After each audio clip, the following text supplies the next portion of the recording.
Hello, welcome back to Tarot by Andy. Thank you for being here. This is my vibrational reading. Please do your own research for entertainment purposes and allegedly. So there's a blind item out there about Megan wanting to live near a billionaire to help finance her ambitions of a political career and maybe, quote unquote, more. It is Tom Philpatrick. That is who I got from the pendulum privately.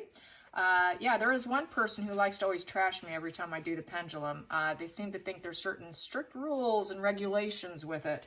I've got news for you. Now, spirit and energy knows what the intentions are of the reader. I don't go by rules and regulations. You can shove it. So you can leave my channel. Help yourself. There you go. So getting kind of tired of that individual saying the same thing, that they went to some special guru and da-da-da-da-da. Sorry, but energy knows the intention of the reader. So please leave my channel and don't come back. Okay, here we go. So I did it privately just to keep that person from spouting that yet again. Okay, yeah, I'm fighting back a little bit.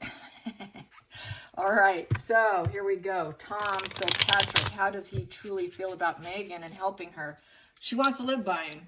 She's still not going to give up. She's that tungsten, you know. She doesn't have a core self, so she's just going to mirror people that she likes.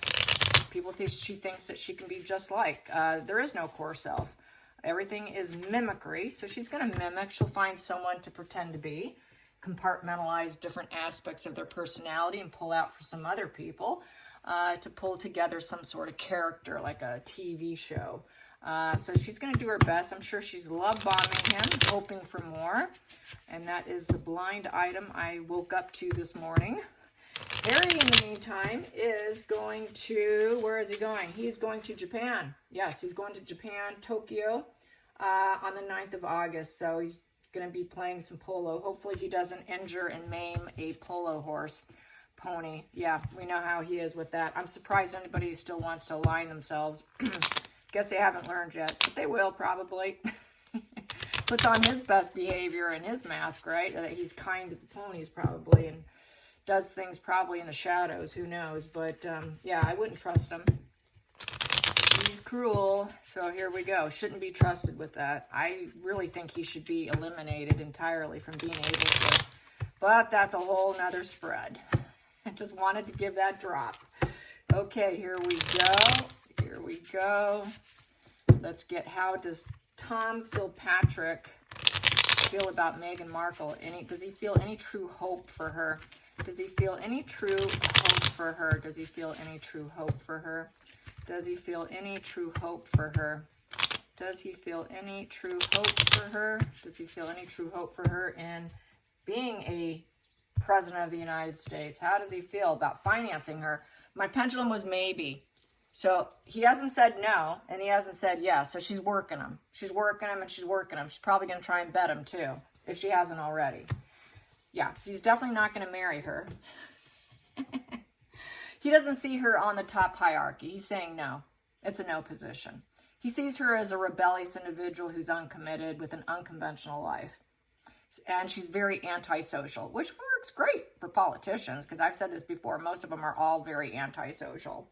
I don't love politicians. I don't love any of them. Yeah, this here, no. He does not. He knows she doesn't have social approval. This is social approval in reverse. Because she doesn't honor any family, people aren't going to like her. So it's a conflict card. He's saying no. No, he doesn't like her. So I don't see that he sees her any hope. And she won't take advice. She also thinks she won't take advice from anybody. She thinks she knows it all. She thinks she's, you know, taking advice by elders. No, she won't do that. He doesn't see that being her life path. Perfect. I like that. Page of Pentacles in reverse. She's clueless about her life path. She doesn't know what she's doing. She's not practical.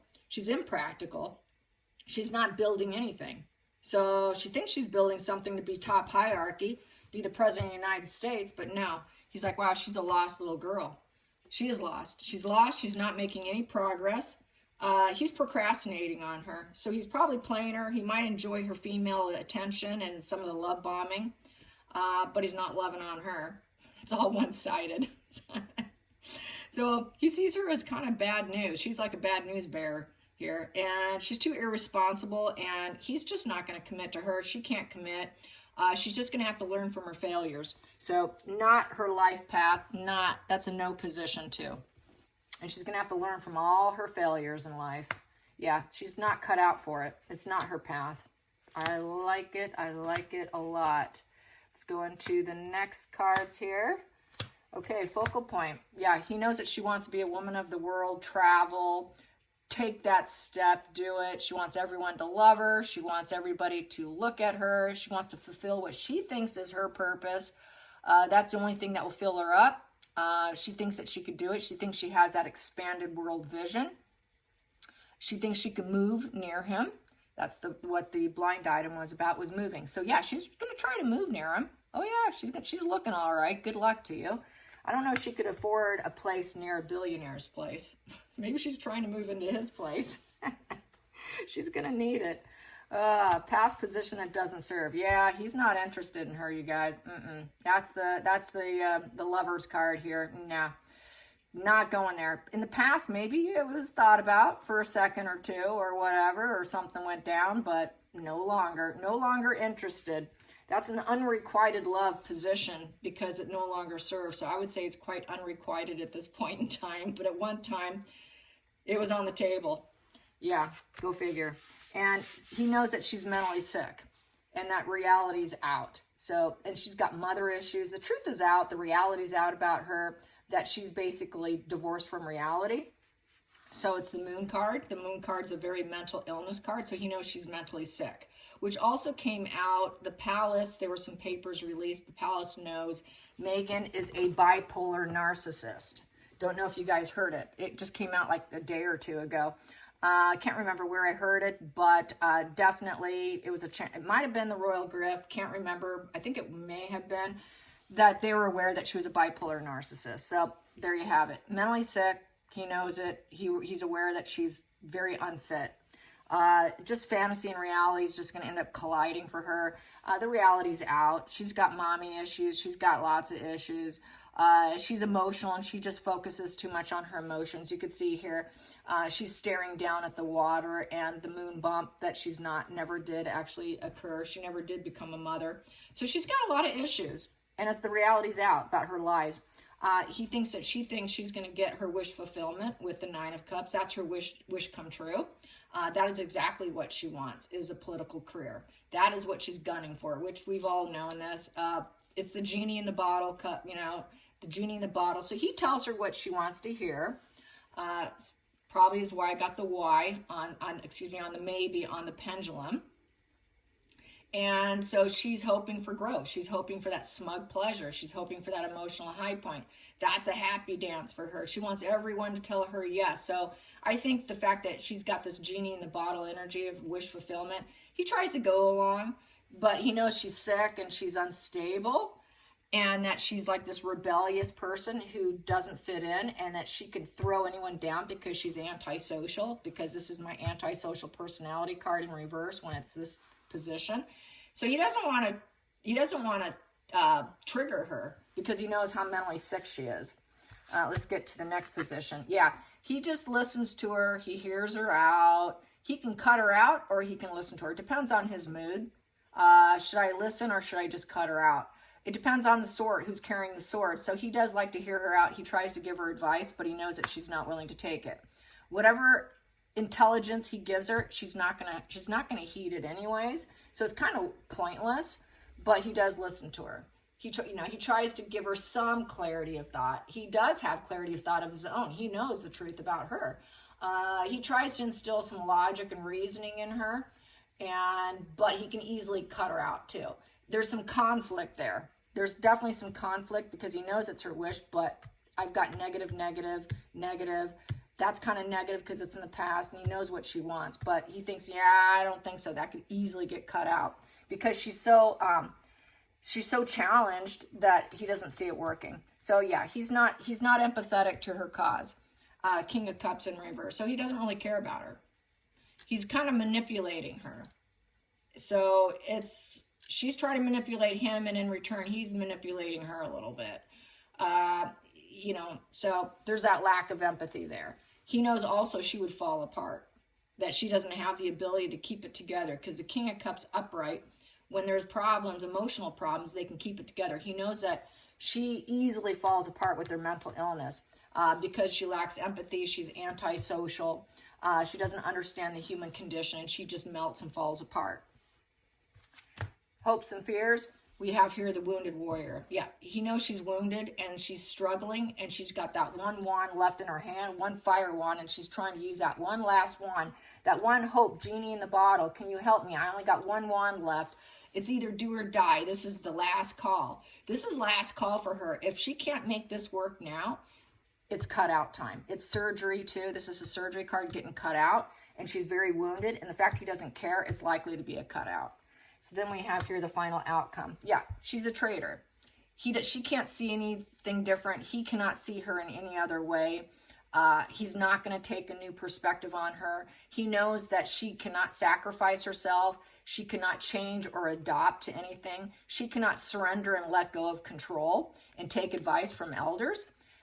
She's not acceptable. She's unacceptable. She can't accept what comes her way. So basically, there is with the Hangman, there is the kind of the powerless energy. It's a maybe card, but I would say in this position, it's a no. So he does not think that. He will not sacrifice himself for her.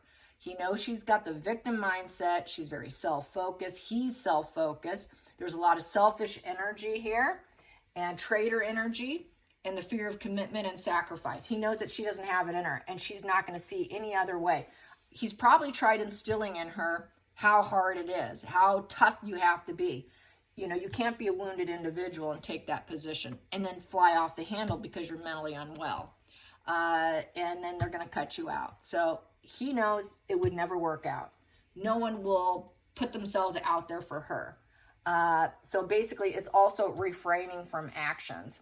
So he's refraining from doing anything and just telling her maybe, kind of like giving her a little bit of pep talks and some advice, but she's not going to take it. So I think he's trying to pretend to be a friend, but he really doesn't care for her. He knows she's sick. And so he knows that she is a problem child. That is the problem child. The Page of Swords is someone who thinks they know it all.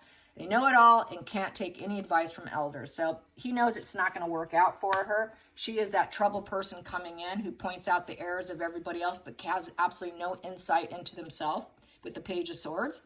That's that total problem person, bad news person. Every exchange is a harsh conversation. So he doesn't really enjoy her company.